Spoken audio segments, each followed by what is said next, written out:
آج بات کرتے ہیں اوور ایکٹیو بلیڈر یعنی انتہائی متحرک مثانے کی۔ بہت سے لوگوں کو یہ مسئلہ ہوتا ہے کہ انہیں بار بار پیشاب کی حاجت ہوتی ہے اور وہ چاہتے ہوئے بھی اس پیشاب کی حاجت کو روک نہیں سکتے۔ ایسے لوگ جن کو 24 گھنٹے میں 8 دفعہ سے زیادہ واش روم کا استعمال کرنا پڑے، اور ایسے لوگ جن کو رات میں 1 سے زیادہ دفعہ پیشاب کرنے کے لیے اٹھنا پڑے، اور اگر پیشاب کی ارج یعنی حاجت اتنی شدید ہو کہ انسان سے رکا نہ جائے، تو یہ ساری کی ساری جو علامات ہیں یہ آپ کو اس بیماری کی طرف لے کے جاتی ہیں جس کو ہم اوور ایکٹیو بلیڈر یعنی متحرک مثانہ کہتے ہیں۔ دواؤں کے بغیر آپ اس کا صرف پرہیز کر کے اور کچھ سادہ سی ایکسرسائزز یعنی ورزش کر کے 90 سے 95% تک ٹھیک رکھ سکتے ہیں۔ آج ہم اس کو سٹیپ وائز دیکھتے ہیں، بہت آسان کر کے، کہ آپ اپنی پریکٹیکل لائف میں اس کو آزما سکیں اور کر سکیں۔ کچھ لوگوں کو ابھی ان کا جو بلیڈر ہے وہ اپنی فل کیپیسٹی میں بھرا نہیں ہوتا تو ان کو سگنل آ جاتا ہے، اس کو ہم فالس سگنل کہتے ہیں، لیکن انہیں اتنی زیادہ ارج اور ضرورت محسوس ہوتی ہے کہ وہ واش روم جائے بغیر رہ نہیں سکتے۔ اور یہ والا جو فالس سگنل ہوتا ہے یہ پورا مثانہ بھرنے پہ نہیں آتا، یہ تھوڑا سا جب پیشاب اکٹھا ہوتا ہے تو اس کے اوپر ان کا دماغ یہ پرسیو کرتا ہے کہ ابھی پیشاب کرنا بہت ضروری ہے۔ اس بیماری میں آپ نے پہلے سٹیپ کے اوپر لائف سٹائل موڈیفیکیشنز کرنی ہے، یعنی زندگی میں کچھ تبدیلیاں کرنی ہیں اور اس کے بعد کچھ ایکسرسائزز کرنی ہیں۔ جو آپ نے زندگی میں تبدیلیاں کرنی ہیں ان میں آپ نے اپنے پانی پینے کا جو انداز ہے اور روٹین ہے اس کو تھوڑا سا بدلنا ہوتا ہے۔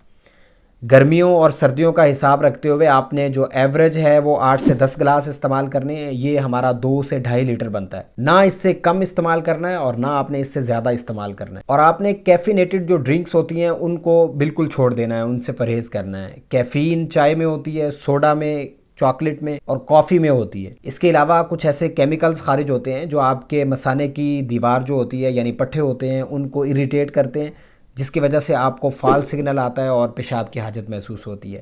ان اریٹینٹس کے اندر سموکنگ، الکوہل یعنی شراب نوشی، اس کے علاوہ جو کھٹے سٹرس فروٹس ہوتے ہیں جن میں گریپس ہیں، جن میں لیمن ہے، اس کے علاوہ آپ سپائسی فوڈ اگر استعمال کرتے ہیں، یہ سارے کے سارے جو اجزاء ہیں یہ آپ کے مثانے کے جو پٹھے ہوتے ہیں ان کو اریٹیٹ کرتے ہیں۔ یہ ساری چیزیں آپ کے جو مثانے کے پٹھے ہوتے ہیں ان کو متحرک کرتے ہیں، تو وہ ابھی بھرا ہی نہیں ہوتا تو اس سے پہلے ہی آپ کو واش روم جانے کی حاجت محسوس ہوتی ہے۔ تو یہ ساری چیزیں آپ نے بند کر دینی ہوتی ہیں۔ اس کے بعد آپ نے بستر پہ جانے سے پہلے چائے کا استعمال بالکل نہیں کرنا، اور جو ایک جنرلائزڈ ایکسرسائز ہوتی ہے وہ آپ اگر 6 ہفتوں کے لیے کرتے ہیں تو اس کے بھی اس بیماری کو کم کرنے کے اثرات دیکھنے میں آئے ہیں۔ اس کے علاوہ وزن میں کمی آپ کی زندگی میں اس بیماری کو کم کر سکتی ہے۔ یہ ہیں وہ لائف سٹائل موڈیفیکیشنز یعنی سادہ سی ٹپس ہیں جو آپ نے زندگی میں لے کے آنی ہے۔ دوسرے نمبر پہ آپ نے اپنے مثانے کو ٹرین کرنا ہوتا ہے، یعنی اس کو اپنے مطابق ڈھالنا ہوتا ہے، کیونکہ یہ لوگ دن میں کئی دفعہ جاتے ہیں، 10 سے 12 14 دفعہ ان کو پیشاب کرنے کی حاجت محسوس ہوتی ہے، تو آپ نے اپنے دماغ کو، اپنے مثانے کو ٹرین کرنا ہوتا ہے، اور یہ ہفتوں میں، مہینوں میں یہ کام آسانی سے ہو جاتا ہے۔ اس میں جو سب سے پہلا سٹیپ ہے وہ یہ ہے کہ آپ نے ایک ٹائم ٹیبل کے اوپر واش روم میں جانا ہے، اور اس کا سب سے بیسٹ میتھڈ ہے یہ کہ آپ نماز کے ساتھ اس کو 4 سے 5 دفعہ میکسیمم جو ہے 24 گھنٹے میں آپ واش روم جائیں۔ دوسرے نمبر پہ آپ بلیڈر کو ٹرین اس طرح سے کر سکتے ہیں کہ آپ اگر ایک دفعہ واش روم گئے ہیں تو وہیں انتظار کر کے یا واش روم کے باہر انتظار کر کے دوسری دفعہ واش روم جائیں، یعنی 10 منٹ کے اندر اندر آپ نے 2 دفعہ اچھی طرح سے واش روم جانا ہے، اور آپ نے کوشش کرنی ہے کہ آپ کا بلیڈر جو ہے وہ خالی ہو جائے۔ تیسرے نمبر پہ آپ نے اپنے جو مثانے کو ٹرین کرنا ہے وہ آپ نے ڈیلیڈ وائڈنگ کے ذریعے کرنا ہے۔ یہ ایک ایسا پروسیس ہوتا ہے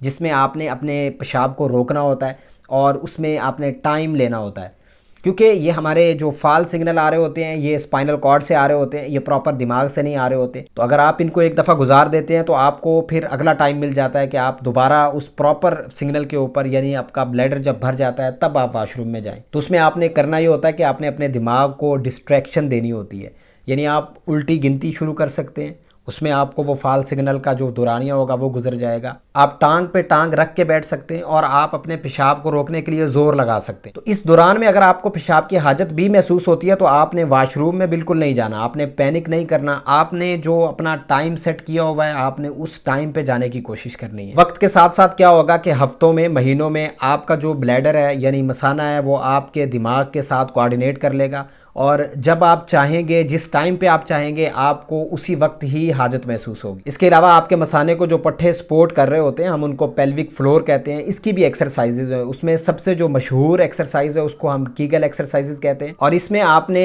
ایسے کرنا ہوتا ہے کہ جیسے آپ کسی سفر کے دوران ہو تو وہاں پر اگر آپ کو پیشاب کی حاجت ہوتی ہے تو آپ اس کو روکتے ہیں۔ تو یہ ایک ایسی ٹریننگ ہوتی ہے، آپ نے ایک دفعہ ریلیکس ہو کے 1 2 3 کی گنتی پڑھنی ہے، اگلے ہی لمحے آپ نے ان پیشاب کو کنٹرول کرنے والے پٹھوں پہ زور دینا ہوتا ہے۔ تو یہ آپ الٹرنیٹ کرتے ہیں، یعنی ایک دفعہ ریلیکس ہو کے پھر اگلی دفعہ آپ پٹھوں پہ زور دیتے ہیں۔ اس طرح سے بھی آپ کو پیشاب کنٹرول کرنے میں مدد ملتی ہے۔ اس کے دورانیوں کو آہستہ آہستہ بڑھانا ہوتا ہے، اور 6 ہفتوں میں اس کے بڑے شاندار نتائج دیکھنے کو ملتے ہیں۔ صرف یہ 2 چیزیں کرنے سے، یعنی کچھ لائف سٹائل موڈیفیکیشنز کرنے سے اور یہ 2 ایکسرسائزز کرنے سے، آپ اپنے اس مسئلے پر 90 سے 95% تک قابو پا سکتے ہیں۔ اس کے علاوہ کچھ دوائیں ہیں جن کے ذریعے آپ اپنے جو انتہائی متحرک مثانے کو کنٹرول کر سکتے ہیں۔ اس میں ٹالٹریڈین ہے، اس میں ٹراسپیم ہے اور میرا بیگرون ہے۔ یہ دوائیاں آپ استعمال کر سکتے ہیں، لیکن آپ کسی مستند ڈاکٹر کے مشورے کے بغیر ان کو استعمال نہیں کر سکتے۔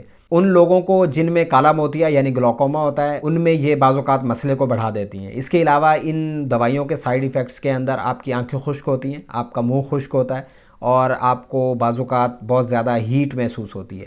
تو آپ نے یہ والی ساری دوائیاں بغیر ڈاکٹر کے مشورے کے استعمال نہیں کرنی۔ اس سے جو پہلے والے 2 سٹیپس ہیں، اگر آپ ان پہ پراپر عمل کرتے ہیں، ان کو فالو کرتے ہیں، تو آپ کا مسئلہ جو ہے وہ 90% تک حل ہو سکتا ہے۔ امید ہے کہ یہ میسیج آپ کو اچھا لگا ہوگا۔ اپنی صحت کا بہت سا خیال رکھیے گا، اپنی دعاؤں میں یاد رکھیے گا۔ اللہ حافظ۔